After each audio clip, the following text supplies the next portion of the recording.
할렐루야. 앞에 계신 분들과 인사 나누겠습니다. 사랑합니다.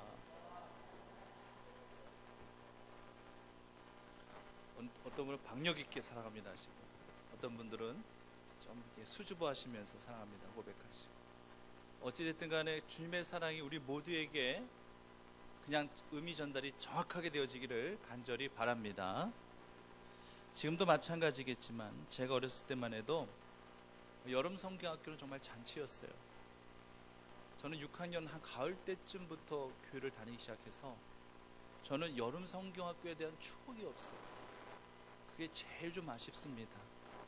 중학교 가서야 제가 이제 수련회를 가서 그곳에서 이제 하나님을 접하고 하나님을 만나게 되었죠. 여름 성경학교에 대한 기억은 없습니다. 지금 후회가 많이 돼요. 초등학교 때 친구들이 여름 때만 되면 우리 교회 가서 여름 성경학교 가자. 가면 맛있는 것도 많이 주고 재미있는 놀이도 많이 하고 그렇게 저를 많이 꼬셨는데 그때 꼬임을 당했어야 되는데 그냥 뭐 잘났다고 안 간다고 제가 그래가지고 그게 참 후회가 돼요. 어제부터 영아부 유치부 여름 성경학교가 시작이 되었습니다. 어린아이들이 엄마 아빠 손잡고 교회에 오는데 그냥 그렇게 귀여울 수가 없어요. 나중에 정말 저 아이들이 크게 되었을 때 여름 성경 학교에 있었던 이때를 이 아이들이 정말 기억하고 있을까? 정말 기억해 주었으면 좋겠다. 정말 이 시간이 정말 행복하고 정말 귀한 시간이었구나라는 것을 이 아이들이 기억해 줄 수 있으면 얼마나 좋을까. 그런 생각을 해보게 됐습니다. 성도님들 아시다시피 지난주에는 어린이집에서만 가슴 아픈 사건이 2번이나 있었잖아요. 6살 여자아이가 어른들의 치명적인 불찰로 7시간 동안 봉고차 안에 갇혀 뜨거운 태양 아래 안타깝게 죽고 말았습니다. 그 기사를 접하면서 그 어느 때보다 참 가슴이 아프더라고요. 저도 어린아이를 키우고 있습니다만 아무리 분주하고 아무리 정신없어도 어떻게 차 안에 아이가 있는지 없는지 그걸 확인하지 못하고 30분도 아니고 1시간도 아니고 7시간씩이나 그렇게 방치를 했었을까. 그 아이가 7시간 동안 그 뜨거움에 몸부림치면서 괴로워하다가 죽어갔을 생각하니까 정말 남 이야기 같지가 않아가지고 정말 마음이 아팠어요. 발견되었을 때는 이미 뼈가 뒤틀려 있었다고 하죠. 발견되었을 때 이미 얼굴이 그냥 화상이 입혀질 정도로 그렇게 빨갛게 익었다고 하죠. 그 모습을 보니까 그 아이의 고통이 더 그대로 느껴지다 보니까 마음이 정말 아팠습니다. 그 사건이 있은 후 또 며칠 이후에는 아이가 잠을 자지 않는다고 해서 한 어린이집 교사가 그냥 이불로 그냥 그 아이를 덮어놓고 위에서 그냥 짓눌렀다고 하죠. 그래서 이 아이가 질식하여 죽고 말았습니다. 참 세상이 어떻게 돌아가는지 참 모르겠습니다. 얼마나 강하게 오랜 시간 압박했기에 이 아이가 질식해서 죽을 수밖에 없었을까요? 어른이 이 아이를 위에서 짓누르는데 그 어떤 아이가 그 힘을 감당해낼 수 있었겠어요? 그 순간만 깨달을 수 있었다면 봉고차 안에 아이가 갇혀 있을 수 있다는 사실을 좀 미처 일찍 깨달을 수만 있었단다 할지라면 지금 내가 좀 더 힘으로 더 누르면 이 아이가 질식해서 죽을 수도 있겠구나라는 사실을 좀 더 일찍 깨달을 수 있었단다 할지라면 그 아이들의 생명만큼은 건질 수 있는 거 아니었겠습니까? 한 아이는 그 어른의 무관심으로 인해 삶을 마감했습니다. 한 아이는 한 어른의 학대로 인하여 삶을 마감했습니다. 지금 그 부모님들의 그 마음은 어땠겠어요? 억장이 무너지죠. 되돌릴 수 없는 그런 현실 앞에 그냥 울며 불며 가슴을 찢을 수밖에 없는 것이 그 부모들의 마음일 것입니다. 꽃도 피워보지 못하고 어른들의 학대와 무관심으로 인해 그냥 삶을 마감한 아이들이 너무나도 안타까웠어요. 한편으로 이 기도만 나오더라고요. 이 아이들이 예수님 믿고 예수님을 아는 그런 아이였다 한다 할지는 그래도 천국에 갈 수 있었을 텐데, 그래도 이 아이들이 부모님들의 그 믿음과 신앙으로 예수님을 알았다 한다 할지라면 그래도 천국에 갈 수 있었을 텐데, 이런 사건이 있은 후에 이제 저희 교회 성경학교에 참석한 그날 얼망졸망한 그날 우리 영아부 유치부 어린아이들을 보니까 더욱 사랑스럽고 더욱 새롭게 보일 수밖에 없더라는 얘기죠. 칭얼대도 사랑스럽더라고요. 그냥 그런 마음 있죠. 칭얼대도 괜찮다. 살아있기만 해다. 다윗이 그랬었죠. 피부치라도 좋다, 피투성이라도 좋다, 살아있기만 해다오. 그렇게 죽어가는 아들을 바라보면서 다윗이 그렇게 이야기하듯 그런 마음이 그냥 전달되어지니까 칭얼 때도 그렇게 사랑스럽게 보이더라고요. 어떤 아이가 저한테 어제 그러더라고요. 장난으로 자꾸 저를 따라다니면서 아저씨라고 불러요. 이 아이가 분명히 나를 누군지 분명히 알 텐데도 자꾸 이렇게 보면 아저씨 누구예요? 아저씨 누구예요? 그래도 귀엽더라고요. 근데 제 옆에 있던 딸내미가 상황 정리 확실하게 하더라고요. 우리 아빠야. 아이들의 세계는 다 그렇습니다. 참 이때가 얼마나 귀한 때인지 정말 이들이 과연 알고 살 수 있을까 그런 생각도 들더라고요. 그런데 아이들의 세계만 이렇게 있습니까? 지금 이 시대를 살아가는 저희들도 이때가 참 귀한 때입니다. 오늘 이 시간이 귀한 때인 줄을 알고 살아가시기를 바랍니다. 주의 날에 주의 제단에서 주의 성도들이 주님 앞에 예배를 올려드리는 이때가 얼마나 신령하고 얼마나 감사할 때인지, 시편 90편의 그 모세의 시편 그 내용을 기억하시나요? 우리의 연수가 70이요 강건하면 80이라도 그 연수와 그 자랑은 수고와 슬픔뿐이요 신속히 가니 우리가 날아가나이다. 모세가 고백하기 우리가 날아간대. 우리가 뭐 날개가 달렸나요? 날아가게? 그런 의미는 아니잖아요. 그만큼 신속히 지나가는 우리의 시간들, 세월들 빗대어서 이렇게 모세가 시를 지은 것입니다. 저도 어릴 때만 해도 늘 들었던 생각이 빨리 어른이 되었으면 좋겠다라는 그런 생각을 늘 해왔습니다. 왜냐하면 자꾸만 어른들이 항상 너는 어려서 안 돼, 넌 어리니까 여기 못 들어가, 어리니까 안 돼, 어리니까 너는 빠져, 너는 조그만 게 뭘 안다고 네가, 자꾸 이런 이야기를 자꾸 듣다 보니까 어릴 때부터 들은 마음이 빨리 컸으면 좋겠다, 빨리 어른이 됐으면 좋겠다, 이런 생각이 간절했어요. 그런데 막상 이렇게 어른이 되고 이젠 어엿한 중년의 나이로 완전히 접어선 지금은 모두가 다 그렇잖아요. 지나가는 세월을 붙잡아 두고 싶은 그런 마음이잖아요. 이렇게 내 생각보다 훌쩍 더 빨리 이렇게 어른이 돼버린 지금, 왜 어렸을 때 그땐 그렇게 내가 빨리 어른이 되고 싶어서 그렇게 안 달랐었을까 하는 그런 생각이 드는 그런 요즘입니다. 성도님들, 때를 아는 지혜가 우리에게 얼마나 중요하고 얼마나 필요한 것인가를 우리는 살아가시면서 절실하게 느낄 수 있어야 될 것입니다. 전도서를 쓴 솔로몬은요, 지나온 세월들을 곱씹으면서 이 말씀을 적어 내려가고 있습니다. 그동안 내게 주어진 그런 시간들, 내 시간이냐 내 것이냐 그렇게 생각하고 내 마음대로 그렇게 쓰고 살아왔건만, 돌이켜보니까 그 시간들은 내가 하나님을 위해서 쓰여진 그런 시간들이 거의 없었었고, 결국 내 자랑, 내 허탄함, 내 허무함밖에 남지 않았다는 것을 결국 솔로몬은 고백하게 되더라고 하는 것입니다. 아마도 그가요, 그 시간들을 되돌이킬 수만 있단다 할지라면은 아마 하나님 앞에 지혜를 구해가지고 하나님께서 부귀, 명성, 건강 다 허락해 주셨던 그때 그 시점으로만 되돌아갈 수 있단다 할지라면 얼마나 좋을까. 아마 솔로몬은 그런 생각도 해봄직합니다. 아니면은 내가 정말 하나님의 성전을 아름답게 완공하고 성전 봉헌식을 하나님 앞에 올려드리면서 하나님 앞에 영광 올려드렸었던 그 순수하고도 순전한 그 시점으로만 돌아갈 수 있었으면 얼마나 좋을까라는 그런 생각도 해봄직합니다. 왜냐하면 그때 이후로 하나님 앞에 솔로몬이 칭찬받거나 인정받은 적이 없거든요. 항상 책망밖에 없었거든요. 그래서 용도 사매를 이야기할 때 우리가 제일 먼저 떠올려줄 수밖에 없는 인물이 바로 솔로몬이거든요. 만약 그때로만 돌아갈 수 있다면은 이제 내가 어떻게 삶을 살아야 될지를 분명히 알았겠죠. 더 이상의 시행착오는 없게 될 것이며, 더 이상의 죄는 짓지 않게 될 것이며, 오직 하나님만 흠모하며 하나님께만 영광 올려드리는 그런 삶을 분명히 솔로몬은 살았을 것입니다. 하지만 돌이켜지나요? 돌이킬 수 없는 현실 아닙니까? 그래서 솔로몬은 인생 말미에 그가 깨달은 것이 내게 주어진 이 때를, 정말 그 때를 늘 소중히 여기며 살 수 있어야 하겠다라고 하는 것이었어요. 매 순간마다 어떤 때이든지 간에 어떤 시점이든지 간에 우리들을 통하여 이루시고자 하신 하나님의 섭리를 깨닫고 살아가는 것이 가장 중요하다는 것을 인생 말미에 솔로몬은 그때서 깨닫게 된 것이었습니다. 오늘 본문 말씀의 핵심은요, 11절 말씀, 마지막 절 말씀이에요. 함께 자막으로 다시 한번 읽어보겠습니다. 시작. 하나님 모든 것을 지으시되 때를 따라 아름답게 하셨고 또 사람들에게는 영혼을 사모하는 마음을 주셨느니라.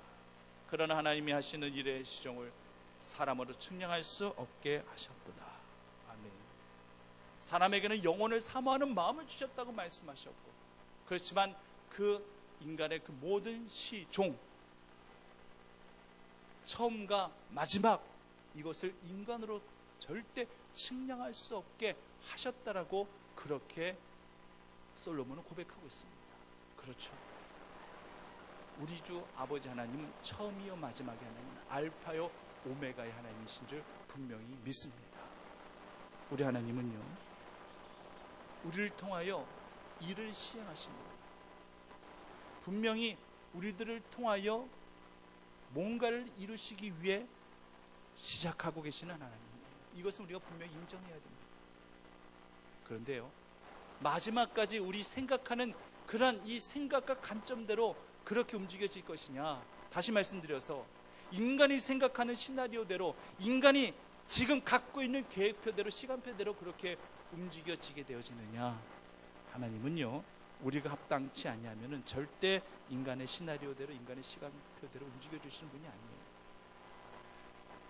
아무리 우리 안에 소원을 두시고 작정하시고 행하시는 분이시라 한다 할지라도, 우리가 하나님 앞에 온전치 아니하고 합당치 아니하다 한다 할지라면 그 모든 계획도, 그 마지막도 수정하실 수 있는 분이 하나님이심을 우리는 두려움의 하나님으로 늘 고백하며 이 사실을 인지할 수 있어야 됩니다. 솔로몬마다 알 수 있어요. 솔로몬의 탄생 자체는 아시다시피 정상적인 출생은 아니죠. 우리아의 아내 밧세바를 취하여 낳은 아들이 솔로몬이에요. 그리고 솔로몬이 다윗의 그 왕의 뒤를 이어 왕이 되기까지는 아주 험난한 순간순간들이 너무나도 많았습니다. 솔로몬의 배다른 형들이 이미 그 왕을 꿈꾸고 있었거든요. 암논도 그랬고요, 압살롬도 그랬고요, 아도니아도 그랬고요. 호시탐탐 정말로 왕이 되기 위하여 그 왕의 자리를 노리는 그 배다른 형들이 많이 있었거든요. 그렇기 때문에 솔로몬은요, 내가 왕이 된다라는 거 꿈도 꾸지 않았습니다. 그런데요, 참 상황이 묘하게 움직여집니다. 이 암논은요, 또 배다른 동생 압살롬에 의해서 또 죽임을 당하게 되어지고, 또 이 압살롬은요, 또 다윗이 부리는 그 군대 장관 요압의 칼에 의해서 또 가슴이 찔려가지고 또 그렇게 죽임을 당하게 되어지고요. 이제 남은 사람이 또 아도니아인데, 자, 아도니아만 좀 남았다 싶으니까 정말 그 주변의 사람들이 아도니아를 부추겨가지고 이제는 왕 될 사람이 당신밖에 없어. 그래서 이제 아도니아를 왕으로 추대하기 위하여 이제 제사장들과 그 밑에 신하들, 부하들이 이제 모였습니다.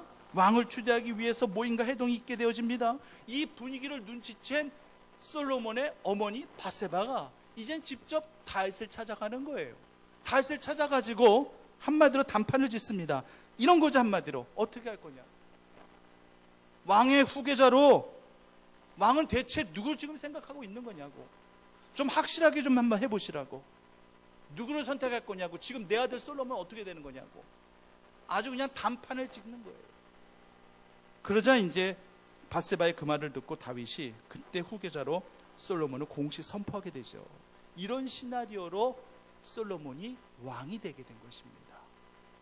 아버지 다윗도 마찬가지였지만 솔로몬이 결코 왕이 되기 힘든 그런 상황이었지만은 하나님의 작정하신 뜻은 솔로몬에게 있었던 것이고, 솔로몬을 향하신 그 하나님의 뜻이 결국은 이를 시행하게 하신 거죠. 그래서 왕이 되어진 거예요. 솔로몬을 향한 하나님의 시작은 바로 이랬습니다. 이런 하나님의 주도하심으로 시작된 인생, 그때 또 솔로몬이 하나님 앞에 내가 무엇을 너에게 줄고 했었을 때 뭘 달라고 그랬죠? 지혜를 달라고 했었습니다. 아, 여기까지 너무 좋습니다. 야, 네가 재물도 건강도 장수도 이런 거 구하지 아니하고 네가 나한테 지혜를 구하니 하나님이 감동감하시죠. 그리고 솔로몬에 의해서 이제 하나님의 성전도 짓게 되어집니다. 여기까지 너무나도 보기 좋습니다. 정말 7년 동안 솔로몬은 정성을 다해가지고 정말 하나님의 성전을 짓죠. 그러면서 주님 앞에 1,000번제를 올려드립니다. 여러분 1,000번제, 1,000번의 제사를 번제를 한다 할지라면은 1,000마리의 그러한 항소를 잡아 죽여가지고 하나님 앞에 제물로 바쳤다는 얘기예요. 여러분 이게 쉬운 일 같죠? 결코 쉬운 일 아닙니다. 하나님의 성전 완성을 위해서 1,000마리의 소를 아깝게 여기지 아니하고 지극정성으로 1,000번제를 하나님 앞에 올려드린 그런 솔로몬이었어요. 가장 뛰어난 성막 기술자들을 초빙하고 레바논의 백향목 같은 가장 좋은 자재를 사용해서 정말 하나님께서 많이 기뻐하실 만한 귀한 성전을 바로 솔로몬이 지은 겁니다. 얼마나 좋습니까? 자, 모든 것들이 하나님이 기뻐하실 만한 하나님의 섭리 가운데 착착착 퍼즐 맞춰지듯 짝짝짝 그렇게 맞춰지고 있습니다. 뭐 하나 빠질 것이 없어요. 지혜를 구하고 성전을 완성하는 데까지 뭐 하나 빠질 것이 없어. 이제 마지막만 좋으면 됩니다. 시종을 알 수 없습니다. 솔로몬 오늘 본문에서 그렇게 고백하고 있는데 그 마지막을 알 수 없다 할지라도 만약 이 솔로몬이 이 같은 마음, 이 같은 초심의 마음만 하나님을 향한 이 순결한 마음만 변함이 없었단다 할지라면 마지막이 뭐 크게 다를 게 뭐가 있었겠어요? 아마 모르긴 몰라도 솔로몬이 그때 당시에 지었던 그 하나님의 성전이 지금까지 유적으로 남아있어서 우리가 만약 이스라엘 성지 순례를 딱 가게 된다 할지라면 제일 먼저 가서 봐야 될 곳이 아마 솔로몬이 지은 하나님의 성전일 거예요. 몇 달 전에 이탈리아에 가서 미켈란젤로에 의해서 주도된 공들여 지은 베드로 성전을 보고 왔습니다만 뭐 말 그대로 굉장히 웅장합니다만 그래도 어쨌든 성전이 아니라 성당이잖아요. 중세 때 타락한 로마 카톨릭 이 교황청이 베드로 성당 짓기 위하여 면죄부를 팔아가면서 구원의 잘못된 교리를 그렇게 선포하면서 지은 그런 베드로 성당보다야 자신의 욕심은 하나도 없이 오직 하나님 한 분만을 위해서 오직 하나님 위해서 1,000번째 제사를 올려드리면서까지 지극정성으로 기도 가운데 지었던 솔로몬의 성전이 더욱 가치 있고 더욱 존귀한 거 아니겠습니까?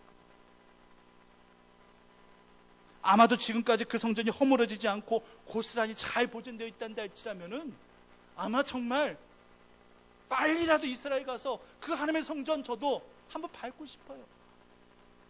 야, 정말 솔로몬이 이 성전 짓기 위해서 얼마나 정말로 기도하며 1,000번째 제사를 올려드리면서 얼마나 지극정성으로 노력을 다했고 하나님께서 얼마나 또 감동 감화하셨는가.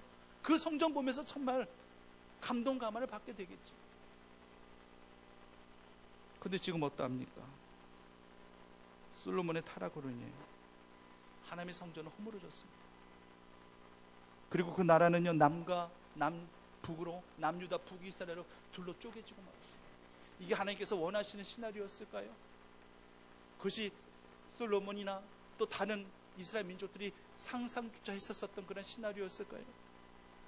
하나님이 원래부터 이런 의도를 가지고 솔로몬을 선택하셨을까요? 하나님께서 곧 허물어질 성전을 미리 아셨으면서도 솔로몬을 통해서 그렇게 성전 짓게 하셨을까요? 아닙니다. 절대 아닙니다. 이 마지막은 결국 하나님께서 원하시는 시나리오가 아니에요.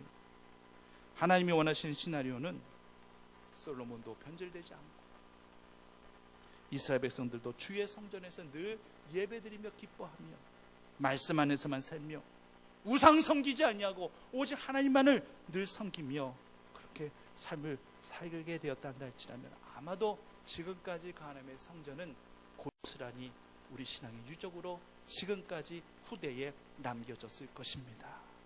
그리고 이스라엘은 더욱더 번성하여 지금 가장 영향력 있는 나라 중에 한 나라로 하나님께서 그렇게 이스라엘을 높여주셨을 것입니다. 그런데 솔로몬의 범죄와 이스라엘 백성들의 우상 숭배와 그 모든 범죄함이 결국 마지막 종을 바꿔놓으신 거예요. 솔로몬이 전혀 상상치 않았던 원치 않았던 시나리오가 자신에게 그리고 이스라엘 백성에게 미쳐지게 될 것입니다. 그래서 오늘 솔로몬은 더욱 강조하여 선포할 수밖에 없습니다. 하나님이 하신 일의 시종을 사람으로 측량할 수 없게 하셨느니라. 반대로요, 히스기야를 보십시오. 너 이제 끝났어. 너 이제 내 집을 잘 처치해라. 너는 이제 네 삶은 마지막이야. 끝났어. 하나님께서 이사야 선지자를 통해서 선포했어요. 너의 마지막은 이제 끝났어. 정말 끝난 줄 알았어요. 근데 안 끝났어요. 왜? 히스기야 왕의 그 눈물과 그 전심과 그 기도를 하나님께서 보시고 다 들으셨거든요. 하나님, 내가 주님 앞에 선하게 행하였던 것을 기억하시고, 주님 앞에 진실과 전심으로 온전하게 주님 앞에 행하였던 것을 기억하시고, 나를 불쌍히 여겨달라고, 나를 좀 살려달라고 간절히 주님 앞에 고백하고 구했었을 때 하나님께서 히스기야 왕의 그 모든 생명을 15년인가 연장시켜 주셨습니다. 종이 달라졌어요. 원래 종은 지금 죽는 게 종이에요. 근데 하나님께서 그것을 연장시키시니까 종이 달라져 버리는 거예요. 우리가 어찌 우리 인생의 시종 우리가 측량할 수 있겠습니까? 우리가 뭐라고 단언할 수 있겠습니까? 우리가 뭐라고 그냥 미리 결정해 버립니까?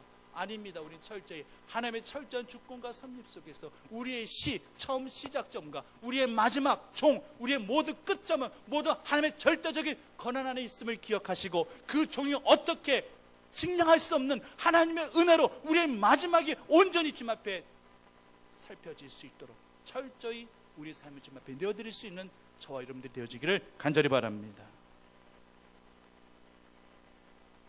우리가 할 수 있는 일이라는 것은 바로 그런 거예요. 1절에서부터 8절까지 말씀 보셔서 다 아시겠지만, 무슨 때가 있고 무슨 때가 있고 무슨 때가 있고 무슨 때가 있고 1절에서부터 8절까지 계속 그런 말씀을 주고 계세요. 뭘 의미하는 것이에요? 뭘 강조하고 싶어서 솔로몬이 이렇게 했었을까요? 그것은요, 인간의 삶 가운데서 분명히 희노애락이 있다는 얘기죠. 희노애락이 분명히 있다는 얘기예요. 그런데 이것을 설명하기 위함이 아니라 이때가 중요하다는 것을 말씀드리고자 하는 것이 아니라, 어떤 때이든지 간에 영혼을 사모하는 마음을 잊지 말아야 한다는 것을 강조하고 있습니다.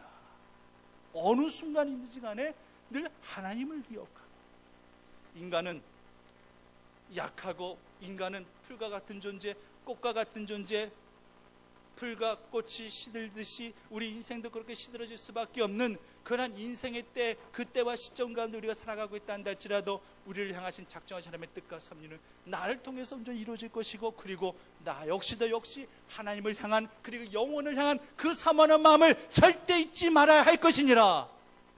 하나님께서 이것을 가르쳐 주시기 위해서 솔로몬을 통해서 이 말씀을 기록하게 하셨다라고 하는 것입니다. 저도 예전에 이런 부탁 많이 받죠. 구원받지 못하고 운명하시려고 하시는 그런 부모님, 그 부모님에게 목사님 좀 인종 세례라도 좀 받게 하시면 안 되겠나. 자녀들이 부탁합니다. 자녀들. 이제 정말 천국과 지옥의 갈림길에서 선택을 해야 되는 그런 상황이, 그런 시간들이 얼마 남지 않았기 때문에 자녀들은 안타까운 마음에, 애절한 마음에 저한테 간혹 이렇게 부탁하시는 경우가 있어요. 그 당사자는 영혼을 향한 사모하는 마음도 없는데, 믿음도 없는데 자녀들만 애가 달아서 간절히 요청할 때 저는 참 안타까울 때가 많습니다. 뭐 임종세례 얼마든지 해드릴 수 있죠. 하지만 가장 중요한 것은 본인이 얼마만큼 영혼을 사모하는 마음을 가지고 있느냐. 본인 믿음으로 천국 가는 거지 자녀 믿음으로 천국 가는 건 아니지 않습니까?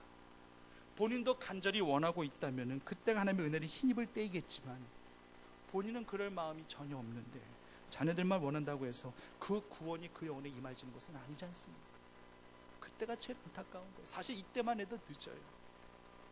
때를 놓쳐버린 겁니다. 천국에 다녀오신 분의 수기를 예전에 한번 읽어본 적이 있는데요, 천국 문 입구에서 천국에 들어가는 자신에게 천국 문지기가 두 가지 질문을 하더랍니다. 그 질문이 너무나도 당황스러운 것이어서 지금도 선명하게 기억하고 있다고 하면서 수기를 써내려갔어요. 첫 번째 질문이 뭐냐면은, 여기 혼자 오셨습니까? 순간 당황스럽고 왔다고 하시더라고요. 당황스럽죠. 혼자 오지, 여기 혼자 오지 내가 어떻게 뭐 누굴 데리고 올 수 있는 것도 아니고. 두 번째 질문이, 어떻게 당신은 여기 혼자 올 수 있었습니까? 이 말의 의미는 뭐냐면, 자기가 이 세상 살아가면서 한 명의 영혼도 제대로 전도를 한 적이 없었다는 얘기. 이걸 다 알고 있기 때문에 왜 여기 혼자 오는 거예요?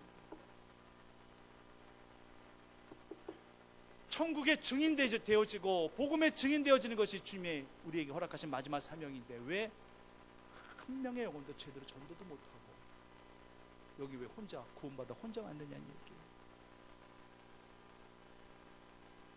아마 전도를 제대로 하지 못하신 분들에게는 참 삼짓한 질문이 될 거예요.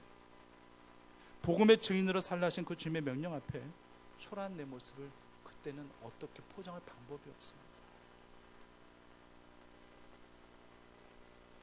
우리 그리스도인들에게는요, 전도에 대한 부담감이 없을 수가 없어요. 아마 우리 삶에 맞춰진 그 순간까지 아마 이 전도에 대한 부담은 아마 평생 떠안고 우리가 살아가야 될 것입니다. 그건 우리 가진 복음 때문에 그래요. 우리 안에 계신 예수님 때문에 그래요. 그래서 바로 우리 안에 예수님이 계시다는 증거예요. 그런 선한 영적 부담을 가질 수밖에 없는 것은 우리 안에 예수님이 계시기 때문에 그런 부담이 생겨나는 겁니다. 믿지 않는 사람들에게 이런 얘기 아무리 해도 보세요. 내가 왜 그래야 되는데? 어떤 부담도 없어요. 당연히 없죠. 그 안에 예수님이 안 계시니까. 그럼 우리 안에 예수님이 계시기 때문에 예수님은 항상 우리를 항상 복음의 증인으로 이끌고자 하시고 늘 그렇게 살아가야 된다는 것을 늘 말씀하시고 거기에 대한 부담, 스트레스를 팍팍팍 주시기 때문에 당연히 부담, 스트레스를 느끼는 것이 이것이 당연한 거예요. 여기에서 자유하고 싶으십니까? 여러분, 자유할 게 따로 있지. 자유라고 하는 것은, 자유함이라고 하는 것은 모든 죄짐의 멍에와 그 모든 결박과 그 모든 사슬에서부터 우리가 자유함을 입어야 되는 것이지, 우리가 절대 복음 앞에서는 자유해질 수 없다라고 하는 것입니다. 영혼을 사모하는 마음이 있어 보세요. 늘 영원한 마음을 품고 살아가는 그런 영혼들 한번 되어보세요. 가만히 있을 것 같습니까? 영혼을 사모하는 마음을 갖게 되면은 영혼을 품는 마음이 생겨나게 됩니다. 영혼을 품는 마음이 생겨나는 사람은 항상 그 마음에 영혼을 사모하는 그런 마음을 가지고 삶을 살아가게 되더라고 하는 것입니다. 우리가 단 하루를 살아도 영혼을 사모하는 마음으로 살아갈 수 있는 여러분들 되시기를 간절히 바랍니다. 한때 한 경점과 같이 그 순간과 찰나 그런 존재가 아니에요. 우리는요, 이미 하나님께서 이미 정성을 들여서 공들여서 우리 이 땅 가운데 우리를 심어 놓으신 것이고, 그래서 하나님께서 철두철미하고 우리를 부호감찰하시면서 우리의 삶을 주도해 나가시고 이끌어 가시고 계시는데, 우리가 어떤 때 어떤 시점, 때는 시련과 고통과 아픔과 정말 죽음의 고비를 우리가 여러 번 넘기는 그런 상황이 있다 한다 할지라도 철두철미하게 공들여서 우리를 지키시고 살피시고 이끌어 가시는 그 하나님을 철저히 믿고 신뢰하게 되어질 때, 영혼을 사모하는 마음을 가지고 늘 하루하루를 살아가게 되어질 때에 값진 승리, 값진 주의 역사가 나타나게 되는 줄 믿음으로 고백하는 여러분들 되시기를 간절히 바랍니다. 요한복음 17장에서는 예수님의 기도가 언급이 되는데 서두가 이렇게 시작돼요. 아버지여, 때가 이르렀사오니. 아버지여, 때가 이르렀사오니. 예수님의 기도는 때에 대한 인식에서부터 시작되어졌어요. 하나님 인간과 세상에 대한, 저희들 각자에 대한 계획을 갖고 계십니다. 그 계획이 뭐냐면은 작정하심이라고 그렇게 표현합니다. 우리 모두 각자에게 하나님의 작정하신 하나님의 은혜가 있습니다. 근데 우리가 그것을 깨닫지 못하니까 우리가 그저 성령 충만치 못하고 삶을 살아갈 뿐이에요. 그것을 깨닫는 자들은요, 성령 충만하지 아니할 수가 없어요. 왜? 하나님이 나를 통해서 일을 시행하고 계시고 또 나를 통해서 분명히 은혜 가운데 마무리하실 줄 믿고 고백하는, 영혼을 사모하는 그런 영혼들에게 있어서는 성령 충만한 은혜는 자연스럽게 부어지게 되어지는 것이거든요. 그리고 삶의 심령의 공고, 이건 있을 수가 없다는 얘기예요.